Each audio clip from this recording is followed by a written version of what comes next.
خبر شامل کرتے ہیں سلطان باؤ سے۔ امتیاز شیخ کی بتائی ہوئی تفصیلات کے مطابق ہیپاٹائٹس قابل علاج مرض ہے۔ احتیاطی تدابیر اختیار کر کے اس مرض کو کم کیا جا سکتا ہے۔ اس کی 5 اقسام ABCDE ہیں۔ گڑھ مہاراجہ میں مفت علاج کی سہولت دستیاب ہے۔ ان خیالات کا اظہار doctor Aamir Khan Baloch, incharge medical officer doctor Aliya, doctor Abdul Rahman جامی نے مرکز صحت گڑھ مہاراجہ میں ایک ہیپاٹائٹس آگاہی واک سے خطاب کرتے ہوئے کہا۔ انہوں نے مزید کہا کہ ہیپاٹائٹس پھیلنے کی وجوہات میں عوام کے اندر کم علمی، حفظان صحت کے مناسب اصولوں سے ناواقفیت، حجام اور دندان ساز اداروں میں اداروں کا غلط استعمال اور استعمال شدہ سرنجوں کو دوبارہ استعمال میں لانے سے ہیپاٹائٹس پھیلتا ہے۔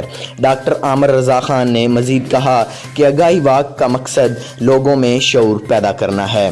آگاہی واک میں ڈاکٹر سعید-ور-رحمان، ڈاکٹر طیبہ، ڈاکٹر آصف سمیت paramedical staff, CEO star news شیخ امتیاز اور عوام الناس نے شرکت کی۔